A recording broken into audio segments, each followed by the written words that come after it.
Bonjour, ravi de vous retrouver pour ces 3 minutes pour agir sur les marchés financiers qui interviennent dans un climat de volatilité retrouvé sur les marchés. Pour en parler, je reçois aujourd'hui Fabien Benchetrit, gérant d'actifs chez BNP Asset Management. Bonjour Fabien. Bonjour Alain-Pierre. Alors Fabien, je l'évoquais, les marchés financiers sont de nouveau relativement volatiles. Quelle est votre analyse de la situation? Alors, le constat est juste. Comment est-ce que nous en sommes arrivés là? Pour moi, il y a 2 raisons principales. La première, la remontée des risques géopolitiques et des tensions internationales. Alors, vous l'avez vu, on démarre avec l'élection de Donald Trump il y a quelques temps, mais plus proche, il y a eu le Brexit. Après, il y a eu l'élection en Italie.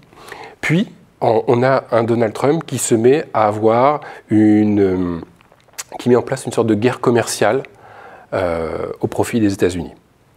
Et ça fait remonter le risque géopolitique.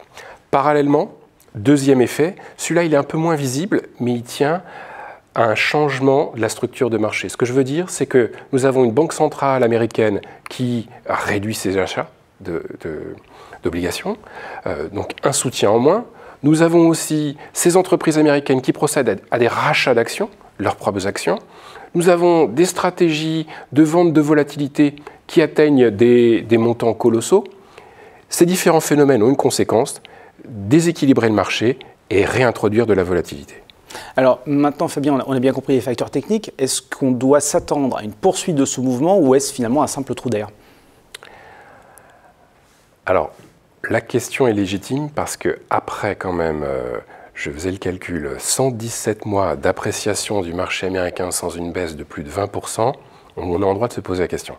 Mais on a quand même une croissance américaine supérieure à 2%, des indicateurs indicateurs avancés que sont les PMI, ce sont l'indice des directeurs d'achat américains, qui eux sont proches de leur plus haut historique. Je veux dire, on n'est pas sur un ralentissement avéré. Cependant, et je fais le lien avec votre première question, des fragilités apparaissent. Souvenez-vous, février, choc de la volatilité sur les actions américaines, dû essentiellement à des facteurs techniques, une position trop importante sur ce sous-jacent. Mais, élection italienne, inattendue, mal pricée par les marchés. En 3 jours, nous avons un choc historique des obligations italiennes qui voient leur volatilité dépasser les 7%. Bref, après avoir connu en 2017 quelque chose d'anormal avec une vol extrêmement basse, 2018, changement de régime. Alors finalement, ce phénomène est-il durable? Ce qui est durable, pour moi, c'est le changement de régime de volatilité. Je pense que ce qu'on a connu en 2017, cet environnement de vol ultra faible, est révolu. Nous allons changer de régime. Cependant, je ne dirais pas qu'on est parti sur un changement de tendance des actifs risqués. Les indicateurs ne sont pas encore présents. Alors, dans ce contexte, Fabien, comment envisager un investissement lorsque l'on est un investisseur particulier?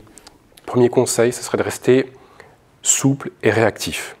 De la prise de profit et surtout de suivre ces risques précisément. Le risque aux pays émergents, le risque aux pays développés. Deuxième point, classique mais pertinent, diversifier. Diversifier ses investissements pour essayer d'absorber les chocs éventuels. Le troisième point, qui est l'échelonnement de l'investissement. Nous ne sommes pas obligés d'investir tout à un moment. Au contraire, lisser les points d'entrée en fractionnant son investissement est toujours, sur le long terme, rémunérateur. Merci Fabien. Merci Alain-Pierre. Diversification et discipline en matière d'investissement, c'est ce qu'il fallait retenir de ces 3 minutes pour agir sur les marchés financiers. Merci de votre attention et à très bientôt pour un nouveau numéro.